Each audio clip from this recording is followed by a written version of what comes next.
Assalamualaikum warahmatullahi wabarakatuh. Salam sejahtera untuk kita semua. Shalom, Om Swastiastu, Namo Buddhaya, salam kebajikan.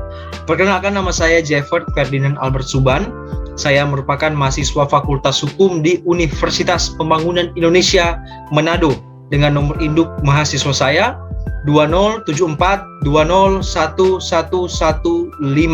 Nah, pada kesempatan kali ini saya akan membawakan video presentasi terkait dengan jurnal hukum yang sudah saya buat, yaitu terkait dengan hukuman mati terhadap narapidana terorisme dalam perlindungan hak asasi manusia.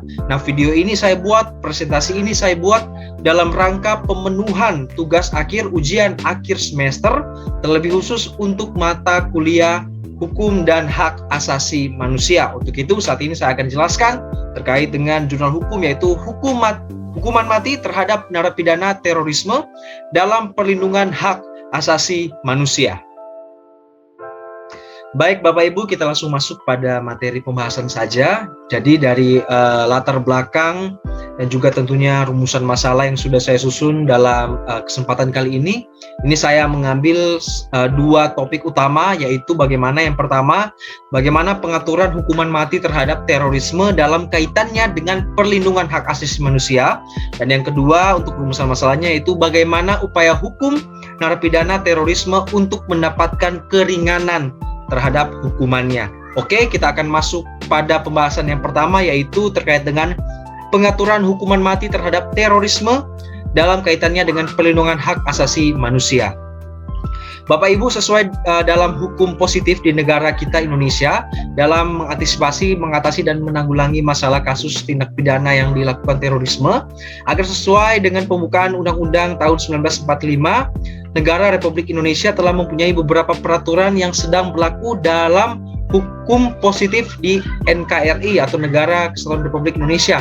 Dalam hal tersebut, pemerintah Indonesia berkewajiban untuk selalu mempertahankan suatu kedaulatan negara dan menjunjung tinggi segala keutuhan nusa dan bangsa dari segala macam bentuk ancaman dari pelaku tindak pidana terorisme dari luar negeri maupun dalam negeri.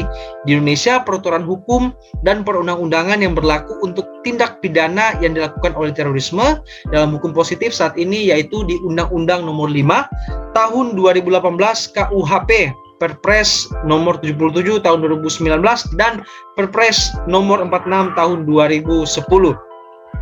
Nah, hukuman mati yang dijatuhkan terhadap kasus terorisme di negara Indonesia selalu menjadi perbincangan dan perdebatan dalam berbagai kalangan orang-orang di Indonesia.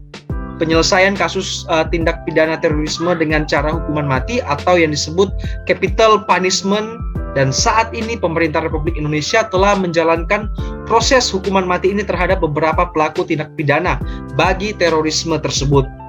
Mengenai amandemen Undang-Undang Nomor 5 Tahun 2018, perubahan dari Undang-Undang Nomor 15 Tahun 2003, hukuman pidana mati diatur ke dalam pasal 14 yang berbunyi begini: setiap orang yang sudah merencanakan atau menggerakkan orang lain untuk melakukan suatu tindak pidana terorisme sebagaimana yang dimaksud pada pasal 6, pasal 7, 8, 9, dan 10, 11, serta pasal 12, dipidana dengan pidana mati atau pidana penjara seumur hidup. Nah, setelah negara Indonesia merdeka, pemerintah melanjutkan untuk tetap menjalankan pemberlakuan hukuman mati yang ada dalam Wetboek van Strafrecht in Landers yang kemudian ditetapkan menjadi KUHP. Menurut hukum pidananya, berbagai macam aturan mengenai jenis-jenis hukuman terdapat dalam bab 2 pasal 10 KUHP huruf A yang menyatakan hukuman mati terdapat di dalam salah satu pidana pokok. Hukuman mati dalam hak asasi manusia, negara Indonesia sangat mengadvokasi hak asasi manusia atau HAM yang menjamin bahwa hak semua warga negara sama ya dengan statusnya yang di lingkungan hukum dan pemerintahan. Indonesia merupakan salah satu negara di dunia di mana hukuman mati masih digunakan atau dijatuhi hukuman. Undang-Undang Nomor 26 Tahun 2000 tentang Pengadilan Hak Asasi Manusia mengatur hukuman mati bagi hak asasi manusia. Di antaranya ketentuan tentang pidana mati di pengadilan HAM tertuang dalam pasal 36 dan pasal 37. Itu yang pertama tadi. terkait dengan pengaturan hukuman mati terhadap terorisme dalam kaitannya dengan perlindungan HAM atau hak asasi manusia. Kita langsung masuk pada pembahasan yang kedua, yaitu terkait dengan upaya hukum narapidana terorisme untuk mendapatkan keringanan hukum. Nah, perlindungan terhadap hak asasi manusia merupakan bagian utama yang sangat penting untuk penegakan hukum, termasuk dalam kepastian pelaksanaan hukuman mati terhadap narapidana terorisme yang dihukum mati. Kepastian penegakan hukum sebagaimana telah menjadi salah satu parameter untuk dilaksanakannya perlindungan tidak hanya bagi korban dan masyarakat, tetapi juga bagi pelaku. Upaya hukum yang ditempuh dalam memastikan dilaksanakannya eksekusi mati memiliki filosofi yang dalam, termasuk di dalamnya terhadap pencapaian keadilan dan hak untuk menetapkan keadilan telah menjadi bagian penting dari perlindungan hak asasi manusia. Demi memperkuat serta berani menjamin perlindungan terutama mengenai hak asasi manusia atau HAM di wilayah Indonesia, maka dibentuklah suatu yang namanya organisasi yang bertanggung jawab untuk tentunya melihat hal-hal ini, yaitu Komnas HAM berdasarkan ketetapan TAP MPR nomor 17 tahun 1998 yang disetujui pada tanggal 23 September tahun 1999. Pentingnya peranan yang menjamin perlindungan hak asasi manusia membuktikan bahwa komitmen terhadap kehidupan demokrasi selalu berada pada perlindungan negara yang tentunya negara hukum. Nah, Bapak Ibu, tindak pidana terorisme sangat jelas terjadi adanya pelanggaran terhadap hak asasi manusia, khususnya para korban dari pelaku terorisme tersebut, terutama dalam hak untuk hidup dan juga hak untuk bebas dari rasa takut serta ancaman. Pelaku tindak pidana terorisme meskipun melakukan tindakan yang tidak manusiawi, tetapi memiliki hak asasi manusia, sehingga meskipun terorisme ditetapkan sebagai kejahatan extraordinary crime yang memerlukan penanganan khusus ya atau extra enforcement, tidak dapat dijadikan sebagai alat atau tameng untuk pelanggaran HAM terhadap pelaku meski akan muncul dilematis tersendiri di dalam prosesnya. Nah, hukum selalu menyatakan apabila ada hak yang dilanggar, maka selalu ada kemungkinan untuk menuntut dan memperoleh keadilan. Dalam arti lain, terorisme yang sudah dijatuhi pidana mati atau dalam masa tunggu pelaksanaan eksekusi, maka narapidana tersebut masih mempunyai hak memperoleh perlindungan dari HAM itu sendiri. Nah, terpidana yang sudah divonis oleh putusan pengadilan selalu berupaya untuk mencari keadilan dan perlindungan HAM. Upaya-upaya yang dilakukan terpidana mati terhadap terorisme secara umum, hak terpidana terdiri atas hak hukum dan hak kemanusiaan baik yang dilaksanakan sebelum maupun menjelang eksekusi mati. Nah, upaya hukum terhadap narapidana terorisme yang dihukum mati merupakan hak mutlak yang harus diberikan oleh hukum kepada para pihak di dalam suatu kasus yang berperkara.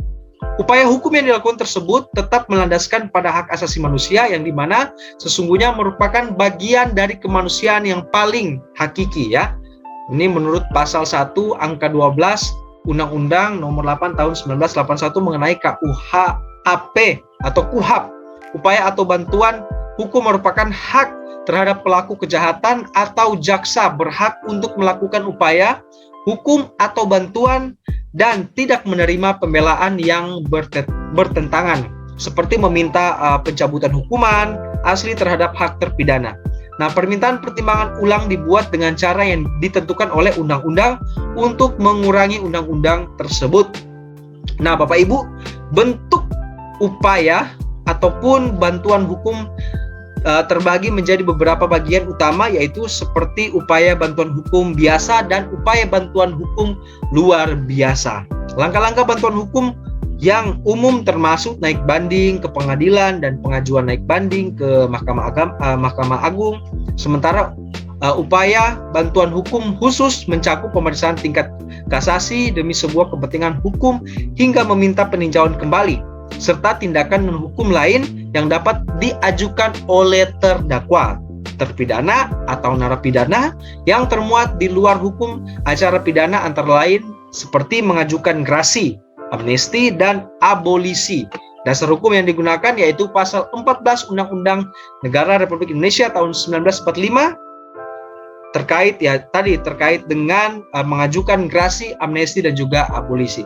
Jadi itu Bapak Ibu terkait topik bahasan yang kedua, yaitu upaya hukum dari narapidana terorisme untuk tentunya mendapatkan keringanan hukum. Baiklah Bapak Ibu, sedemikian jauh tadi pembahasan kita yang tentunya kita sudah bahas bersama. Yang pertama tadi, bagaimana pengaturan hukuman mati terhadap terorisme dalam kaitannya dengan perlindungan HAM atau hak asasi manusia. Dan yang kedua juga kita sudah bahas bersama terkait dengan bagaimana upaya hukum narapidana terorisme untuk mendapatkan keringanan hukum. Semoga apa yang sudah kita pelajari bersama ini dapat bermanfaat. Dan juga Bapak Ibu, untuk mengakhiri sesi saya pada saat ini, saya ingin mengajak kepada kita semua, tentunya bagi adik-adik yang sudah lulus dari bangku sekolah menengah atas atau SMA dan mungkin juga sudah lama lulus dan ingin melanjutkan studi ke perguruan tinggi, saya mengajak kepada kita semua pada saat ini, mari Jo, torang gabung di Universitas Pembangunan Indonesia Manado. Kenapa UNPI? UNPI universitasnya sudah terpercaya, tentunya dengan program studi dan juga fakultas yang ada di dalamnya ini lengkap, beragam, sehingga mahasiswa dapat memilih sendiri mau lanjut ke fakultas mana, ke program studi mana yang ingin dia lanjut untuk studi di perguruan tinggi UNPI. Untuk itu juga dosen-dosen yang ada di dalamnya juga berkualitas, kompatibel, dan juga tentunya tidak perlu diragukan. Terkait dengan proses belajar mengajar di UNPI, ini sudah berjalan dengan baik meskipun saat ini dalam pandemi COVID-19, tetap proses belajar mengajar berjalan sebagaimana mestinya dengan daring online di tempat masing-masing, dan proses penyampaian informasi dari dosen ke mahasiswa tetap berjalan dengan baik sebagaimana mestinya. Untuk itu, tunggu apa lagi? Mari Jo bergabung di UNPI, Universitas Pembangunan Indonesia Manado, tentunya untuk masa depan yang lebih baik. Terima kasih, saya Jeffert Ferdinand Ambersuban, mohon pamit undur diri.